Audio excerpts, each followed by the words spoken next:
Nous voici avec l'interface de checklist. Nous allons vous montrer comment nous pouvons interagir entre checklist et PKB. Nous allons dans liste des objets présents. Et ici, nous avons la liste de certains projets que nous avons déjà réalisés sur l'autoroute lors de la maintenance. Nous allons vous montrer comment ces objets-là peuvent apparaître directement dans PKB à travers notre ticket. On appuie sur Envoi des tickets et voici la première page qui s'affiche. Nous continuons.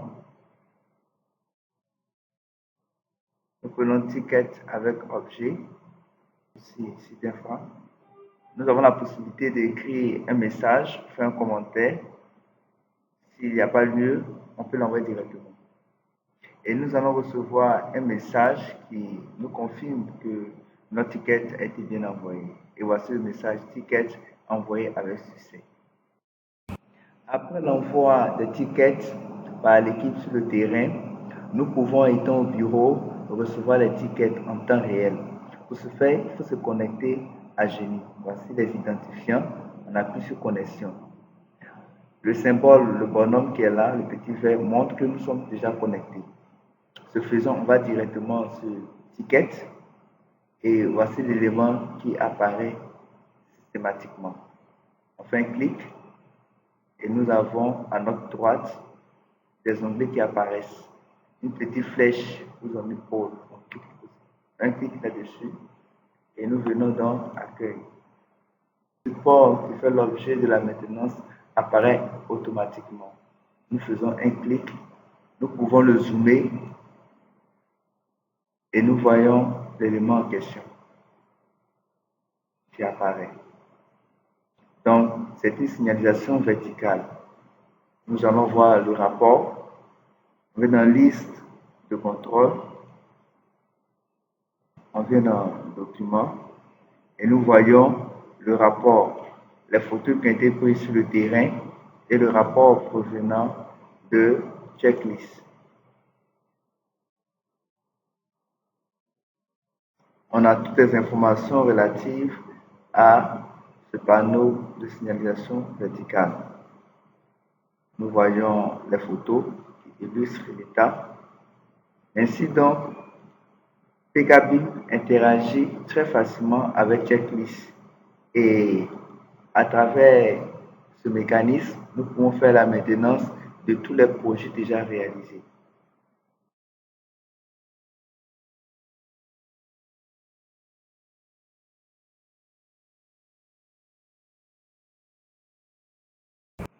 Nous vous présentons ici une autre interface de l'une de nos applications appelée ILO.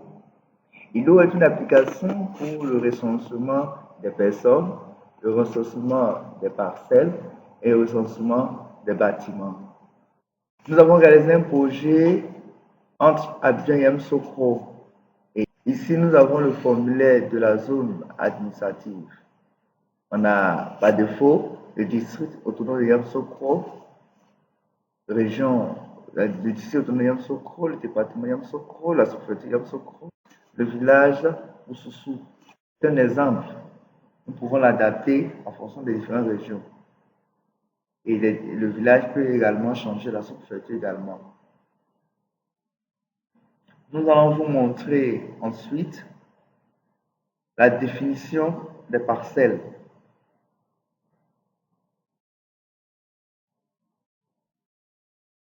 Donc, nous pouvons créer des parcelles. Lorsque la personne nous a montré sur le terrain sa parcelle, nous y allons avec la tablette. Nous avons la possibilité, tout au long de la parcelle, de prendre des coordonnées GPS qui nous permettent de reconstituer sa parcelle. Donc, on a identification, on a type de culture. Donc, sur la parcelle, c'est une culture qui fait dessus, on peut la définir. Et nous avons la possibilité de donner des coordonnées GPS, de prendre des photos et d'associer la personne qui a été identifiée à la parcelle. de telle sorte que lorsqu'on va faire, on va décharger les données, nous pourrions voir systématiquement que la personne, par exemple, X, c'est à lui qu'appartient la parcelle Y. Ainsi de suite, ainsi de suite. À la fin, nous l'enregistrons et nous pouvons l'envoyer à notre base de données. Nous vous présentons l'expérience que nous avons pu avoir sur l'autoroute du Nord pour ce qui concerne le recensement des parcelles, des personnes, des bâtiments.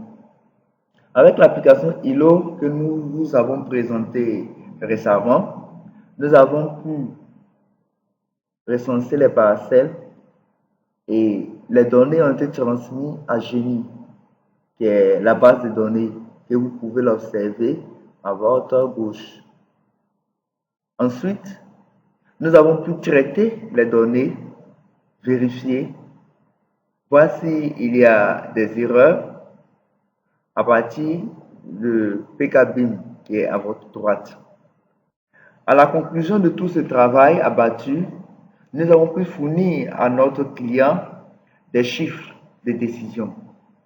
Entre autres, nous avons présenté au client qu'il y a des droits coutumiers qui doivent puger d'un montant de 123 milliards 911 529 862 francs.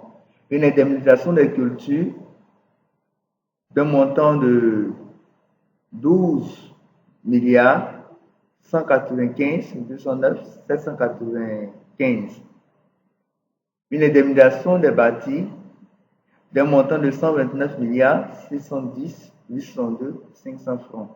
Nous avons proposé d'autres solutions aux clients comme la construction des infrastructures sociales, écoles, centres de santé, etc. Et nous avons proposé aussi aux clients de mettre en place une politique de recrutement en faveur des populations riveraines à compétences égales et sans distinction de sexe ou d'ethnie. Ceci permet aux clients d'avoir des solutions aux difficultés qu'ils traversent. Nous continuons. Pour ce qui concerne le développement des applications, Cit'Infra à l'avenir, en 2023, d'implémenter le module LIDAR directement dans PKBIM. Cit'Infra a pour objectif de développer une application de réalité virtuelle. Sur ce, nous vous disons merci de votre attention. Nous vous prions pour plus d'informations, nous contacter à notre mail. Merci beaucoup.